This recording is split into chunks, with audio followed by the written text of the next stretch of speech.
여러분 혹시 작년 12월 31일 밤에 메모장에 적어 내려갔던 그 비장한 계획들 기억하시나요? 내일부터는 무조건 새벽 5시에 일어난다. 하루에 책을 30페이지씩 읽는다. 배달 음식은 절대 먹지 않겠다. 이런 다짐들 말이죠. 그런데 참 이상합니다. 일주일, 아니 단 사흘만 지나도 그 뜨거웠던 결심은 심기루처럼 사라집니다. 그리고 우리는 자책하죠. 나는 역시 의지력이 부족해. 나는 왜 이 모양일까? 하고 말입니다. 하지만 제가 오늘 여러분께 꼭 드리고 싶은 말씀이 있습니다. 그건 결코 여러분의 잘못이 아닙니다. 사실 여러분의 뇌가 아주 정교하게 설계한 기억 조작 시나리오에 속아 넘어간 것뿐이거든요. 우리 뇌는 매년 1월 1일만 되면 마치 영화 속 주인공이 기억 상실증에 걸린 것처럼 과거에 실패한 날을 완벽하게 세탁해버립니다. 그리고는 아무런 근거도 없이 이제부터는 완전히 다른 사람이 될 수 있다는 근거 없는 자신감을 불어넣죠. 일종의 뇌가 부리는 마법이자 달콤한 사기극인 셈입니다. 도대체 왜 우리 뇌는 이런 위험한 도박을 반복하는 걸까요? 왜 우리는 매번 똑같은 함정에 빠지면서도 다시 속아 넘어가는 걸까요? 오늘 그 비밀을 파헤쳐보려고 합니다. 이런 솔직한 마음의 대화가 여러분에게 조금이라도 위로가 된다면 좋아요와 구독 한 번씩만 부탁드리겠습니다. 심리학에는 신선한 시작 효과라는 개념이 있습니다. 미국 와튼스쿨의 KT 밀크먼 교수가 발표한 이 이론은 인간이 특정 시점을 기점으로 과거의 나와 현재의 나를 완전히 분리하려는 경향이 있다는 것을 보여줍니다. 여기서 특정 시점이란 1월 1일 같은 새해 첫날일 수도 있고 여러분의 생일일 수도 있으며 심지어는 아주 평범한 월요일일 수도 있습니다. 우리는 이 시점을 시간적 이전표라고 부릅니다. 이 이전표를 만나는 순간 우리 뇌는 아주 흥미로운 작업을 시작합니다. 바로 과거에 실패한 날을 쓰레기통에 던져버리는 일이죠. 작년에 운동을 빼먹고 야식을 먹으며 게으름을 피웠던 그 사람은 내가 아니라고 부정하는 겁니다. 대신 오늘부터 시작되는 새로운 나는 아주 유능하고 성실하며 무엇이든 해낼 수 있는 완벽한 존재라고 믿어버립니다. 이것은 일종의 자아방어 기제입니다. 인간은 자신의 실패를 오랫동안 직시하는 것을 견디지 못합니다. 괴롭기 때문이죠. 그래서 우리 뇌는 시간이라는 물리적인 흐름을 이용해서 교묘하게 과거를 세탁해줍니다. 덕분에 우리는 다시 시작할 용기를 얻지만 안타깝게도 이 용기는 유통기한이 아주 짧습니다. 왜냐하면 내가 세탁한 것은 나의 과거일 뿐 나의 습관이나 환경은 그대로이기 때문입니다. 생각해보세요. 1월 1일이 되었다고 해서 여러분의 근육량이 갑자기 늘어났나요? 아니면 갑자기 독서 능력이 향상되었나요? 아닙니다. 바뀐 것은 단지 달력의 숫자뿐입니다. 그런데도 우리는 왜 새로운 운동복을 사고 새 다이어리를 사며 마치 다른 사람이 된 것처럼 행동할까요? 그것은 우리 뇌가 주는 도파민 때문입니다.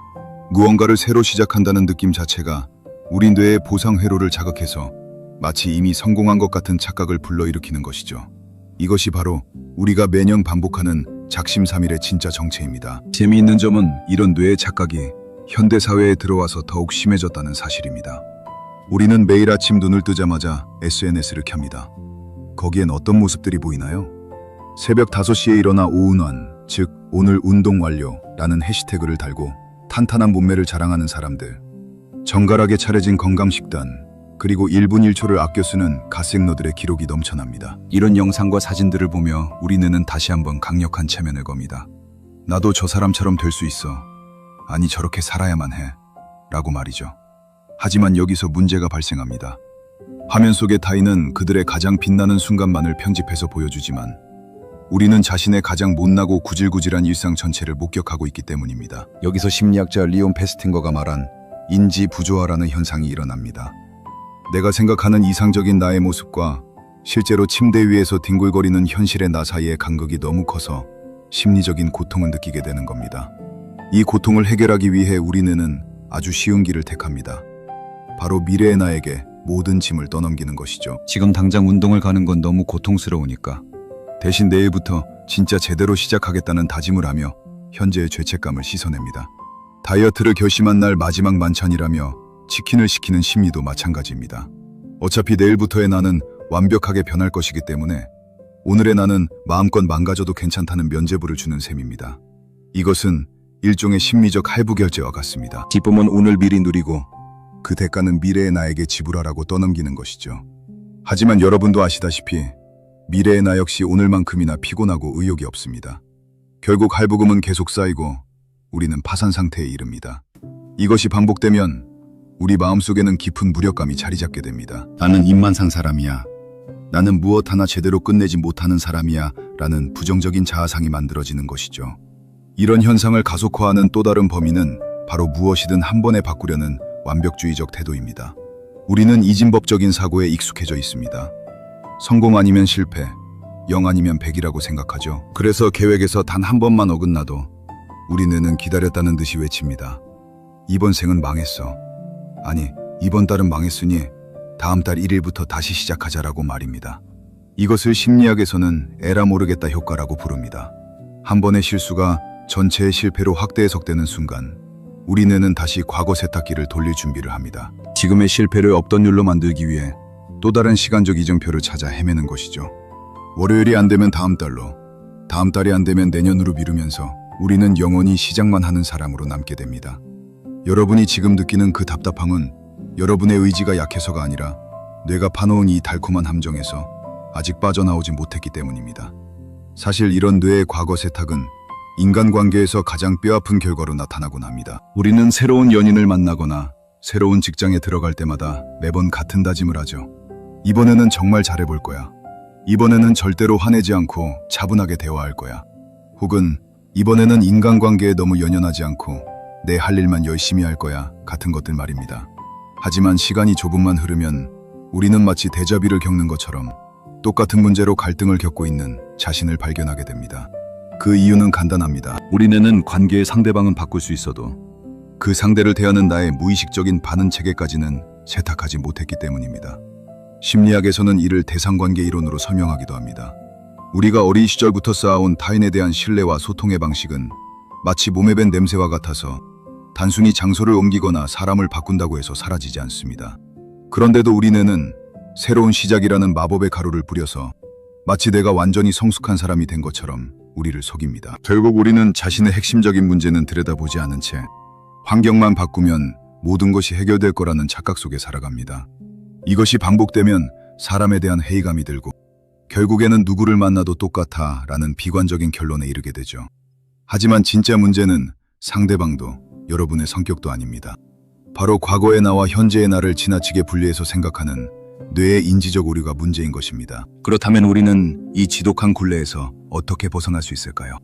뇌가 설계한 이 정교한 함정을 역으로 이용할 방법은 없을까요?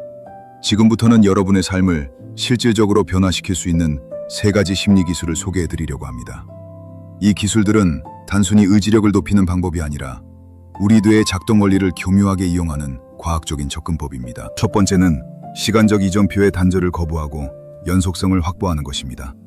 내가 오늘부터 1일이라고 외칠 때 여러분은 아니 오늘은 어제의 연장선이야 라고 대답해야 합니다.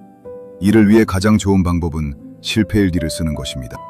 많은 사람이 성공한 일만 기록하거나 멋진 다짐만 적으려 하지만 진짜 변화는 내가 왜 실패했는지를 정직하게 마주할 때 시작됩니다. 어제 왜 운동을 가지 못했는지, 왜 무의식적으로 배달앱을 켰는지 그 이유를 아주 구체적으로 적어보세요. 이렇게 하면 우리 뇌는 과거를 세탁하는 대신 과거로부터 데이터를 수집하기 시작합니다.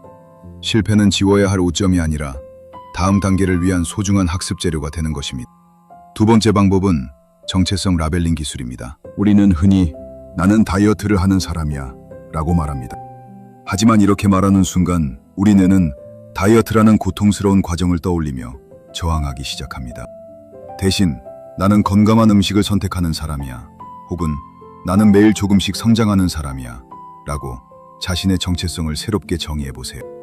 행동을 바꾸려 하지 말고 존재를 먼저 정의하는 것입니다. 뇌는 자신이 믿는 정체성에 어긋나는 행동을 할 때 불편함을 느끼는 성질이 있습니다. 이 성질을 이용하면 의지력을 쓰지 않고도 자연스럽게 행동의 변화를 이끌어낼 수 있습니다. 세 번째 방법은 뇌의 방어기제를 역이용하는 1%의 전략입니다. 우리 뇌는 변화를 아주 위험한 생존의 위협으로 받아들입니다. 갑자기 새벽 5시에 일어나겠다고 선언하거나 매일 1시간씩 운동하겠다는 거창한 계획을 세운 뇌는 즉시 비상사태를 선포합니다. 그리고 여러분을 다시 안전하고 익숙한 침대 속으로 끌어들입니다. 이것이 바로 우리가 느끼는 극심한 귀찮음의 실체입니다. 이때 필요한 것이 바로 내가 눈치채지 못할 정도로 아주 작게 시작하는 것입니다. 운동을 하겠다면 운동복으로 갈아입는 것까지만 목표로 삼고 책을 읽겠다면 딱 한 페이지만 읽는 것을 오늘의 성공으로 정의하는 겁니다. 뇌가 이 정도는 별거 아니네 라고 방심하며 경계심을 푸는 사이 여러분의 습관은 이미 현실에 뿌리를 내리기 시작할 것입니다. 큰 도약이 아니라 멈추지 않는 아주 작은 발걸음이 결국 과거의 나를 세탁기가 아닌 진짜 변화의 길로 이끄는 유일한 열쇠입니다. 마지막으로 꼭 기억해야 할 심리적 태도가 있습니다. 그것은 바로 자기 자비입니다. 많은 사람이 계획을 지키지 못했을 때 자신을 가혹하게 비난합니다. 하지만 심리학 연구에 따르면 자신에게 엄격한 사람보다 자신을 너그럽게 용서하는 사람이 다음번 시도에서 성공할 확률이 훨씬 높다고 합니다. 비난은 우리를 위축시키고 다시 과거 세탁의 유혹에 빠지게 만들지. 수용은 우리를 다시 일어서게 만들기 때문입니다. 여러분, 이제 우리는 매년 반복되는 작심삼일이 나의 나약함 때문이 아니라 나를 보호하려는 우리 뇌의 필사적인 노력 때문이었다는 것. 우리 뇌는 여러분이 과거의 실패와 아픔에 머물지 않기를 바라는 마음에서 매번 새해라는 하얀 도화지를 선물했던 것입니다. 비록 그 방법이 조금은 기만적이었을지라도 그 바탕에는 더 나은 사람이 되고 싶어하는 여러분의 간절한 열망이 숨어 있습니다. 진정한 성장은 그 도화지 위에 과거의 그림을 지우고 새로 그리는 것이 아닙니다. 예전에 그렸던 서툰 그림들 위에 색을 덧칠하고 선을 수정하며 세상에 하나뿐인 나만의 작품을 완성해가는 과정입니다. 어제에 실패한 당신도, 오늘에 다짐하는 당신도, 그리고 내일 또다시 망설일지 모르는 당신도 모두 소중한 여러분의 일부입니다. 이제는 과거의 나를 부정하며 억지로 세탁하려 애쓰지 마세요. 대신 그 못난 모습까지 따뜻하게 안아주며 함께 한 걸음씩 나아가면 좋겠습니다. 완벽하지 않아도 괜찮습니다. 우리는 모두 각자의 속도로 자신만의 계절을 지나고 있으니까.